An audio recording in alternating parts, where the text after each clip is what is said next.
नमस्कार विद्यार्थी मित्रांनो, पुन्हा एकदा तुमचं या व्हिडिओमध्ये हार्दिक स्वागत करतो। मागच्या व्हिडिओमध्ये आपण बहुपदी कशाला म्हणतात, बहुपदींची कोटी कशी काढायची आणि बहुपदी प्रकार या संदर्भामध्ये अभ्यास केला आहे। आता प्रत्यक्षात बघूयात आपण की बहुपदींचा भागाकार कसा करायचा।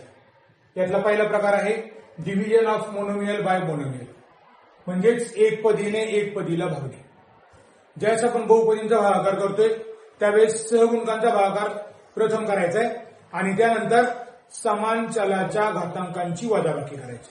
म्हणजे तुम्हाला घातांकाचं एक सूत्र वापरायचंय, a⁻m divided by a⁻n equal to a⁻m-n। या सूत्राचा वापर करून तुम्हाला समान जे चल आहेत त्यांचा भागाकार करता येतो। आता उदाहरणार्थ बघूयात आपण की एक पदीला एक पदीने कसं भागायचंय। उदाहरणार्थ नंबर 1 समजा 21x³ मायनस 7x याला डिवाइड करायचं। मग इथे तुम्हाला डिव्हिडर आहे 21x³ डिवायडर आहे 7x। पहिल्याचा कोएफिशियंट आहे 21 आणि डिवायडरचा कोएफिशियंट आहे 7। आता याला सोडवायचं आपल्याला, तर सुरुवातीला आपण याला भागाकाराच्या स्वरूपामध्ये मांडूया। 21x³ आणि भाजक आहे 7x। सहगुणकांचा भागाकार केला 21/7, 21 divided by 7, then quotient is 3। Degree of divider is 3 and degree of divisor is 1 and therefore degree of quotient is 3 minus 1 is 2 and therefore 3x²।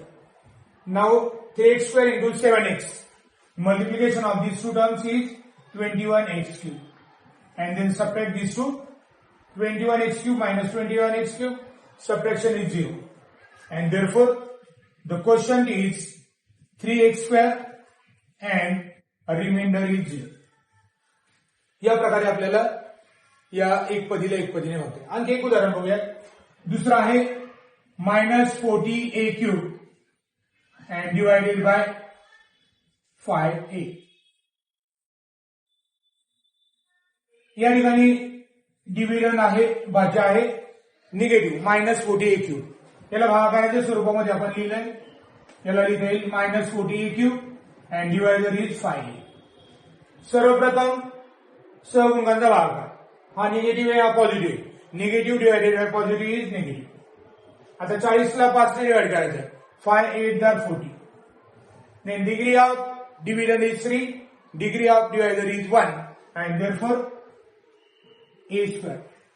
Now product of these two is -40a³।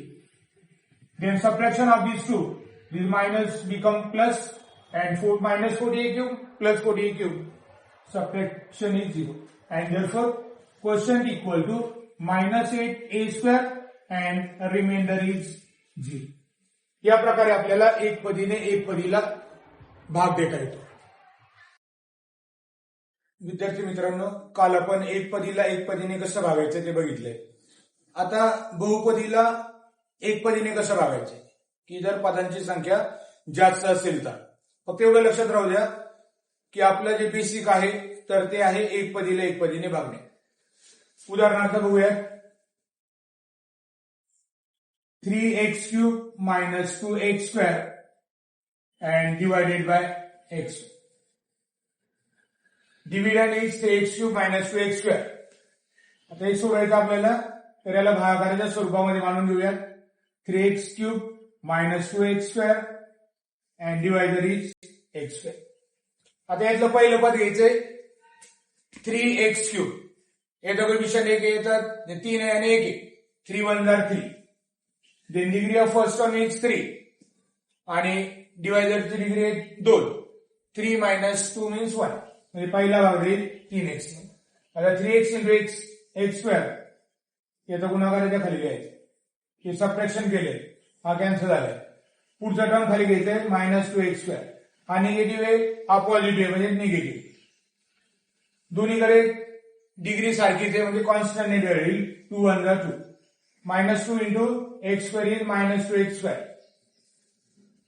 वजाबाकीमध्ये मायनसचं plus झाले, 2x² -2x², then remainder is 0 आणि याचं answer येईल question is भागाकाराला 3x-2 and remainder is 0.